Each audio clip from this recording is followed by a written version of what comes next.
आप कह रही हैं कि लॉन्ग रन का खेल है।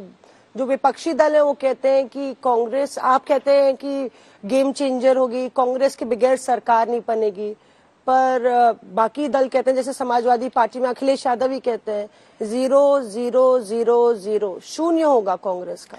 देखिए, आज उत्तर प्रदेश में हमारी पार्टी जो है भाजपा की का एक बड़ा संगठन है, समाजवादी का बड़ा संगठन है, बसपा का एक बड़ा संगठन है और अब हमने अपना संगठन भी बनाया है।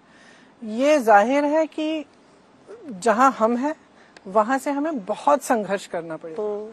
लेकिन अगर आप पिछले 2.5 सालों को देखें तो कोई ये नहीं कह सकता कि कांग्रेस ने संघर्ष नहीं किया है, कांग्रेस ने जनता के मुद्दे नहीं उठाए। जहां अखिलेश जी अपने घर पे बैठे रहे, बाहर निकले नहीं, मायावती जी बाहर नहीं निकली। अगर अखिलेश जी की एक्टिविटीज हम देखें, वो पिछले 2-3 महीनों से शुरुआत हुई है उनकी।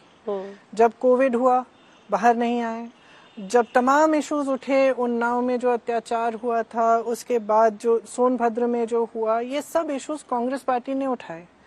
जहां जहां भी समस्या उठी उत्तर प्रदेश की जनता के लिए, वहां पे कांग्रेस पहले पहुंची, कांग्रेस का संगठन मौजूद रहा और हम सड़क पे आए। इसका अगर आप देखें तो हमारी शायद एकमात्र पार्टी है पूरे यूपी में जिसमें 18,700 से ज्यादा कार्यकर्ता और पदाधिकारी जेल में रहे पिछले 1.5 साल में।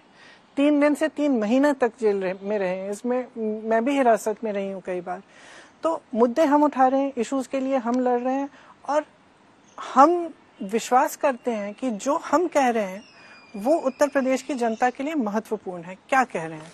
हम कह रहे हैं कि चुनाव असली मुद्दों पे लड़ा जाना चाहिए।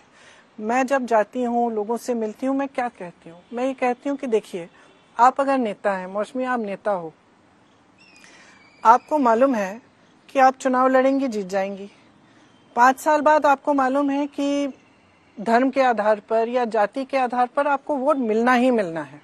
ठीक है, मान लो आपको एक मोहल्ले से वोट मिल रहा है और आपको मालूम है कि इस मोहल्ले में मुझे इस आधार पे वोट मिलेगा कि किसी धर्म के आधार पे या जाति के आधार पे। आप काम क्यों करेंगे? काम क्यों करेंगी? उस मोहल्ले में क्या आप सड़कें बनवाएंगी, आप पानी दिलवाएंगी, आप बिजली दिलवाएंगी, आप समस्याओं का हल करने की कोशिश करेंगी? जब कोई आपत्ति आएगी तो आप क्या उस जनता के पास जाएंगे? नहीं, क्योंकि आपको मालूम है कि अंत में मुझे धर्म का मुद्दा उठाना है, जाति का मुद्दा उठाना है, सांप्रदायिकता करानी है या जातिवाद कराना है और उसके आधार पे मुझे वोट मिलेगा। तो मैं सिंपली ये बात कह रही हूँ कि थोड़ा बदलाव आना चाहिए राजनीति में। क्या बदलाव आना चाहिए? कि सबसे पहले आप नेता को जवाबदेह बनाओ ताकि उस नेता को ये एहसास हो कि 5 साल बाद ये सब, इन चीजों की अपनी जगह है। मैं नहीं कह रही हूँ कि नहीं है, इन चीजों की अपनी जगह है, लेकिन हमारी विकास की बात, हमारे भविष्य की बात, हमारे बच्चों के परवरिश की बात, हमारी शिक्षा, हमारी सेहत की बात करिए। नहीं, पर बाकी पार्टियां भी कहते हैं हम भी ये बात कर रहे हैं, हम अपने वो अपनी तरीके से वो बात कहती हैं।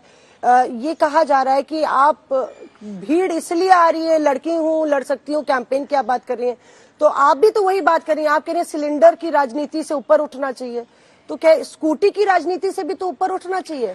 कि कहा जा रहा है कि स्कूटी के लिए लड़कियां आ रही हैं, स्कूटी लेने के लिए और स्मार्टफोन लेने के लिए। अच्छा देखिए, जब से मैंने महिलाओं की बात की है, आपकी राजनीति कैसे फर्क है? मैं बता रही हूँ जी। जब से मैंने महिलाओं का मुद्दा उठाया है तब से अखिलेश जी ने महिलाओं के लिए घोषणा की है।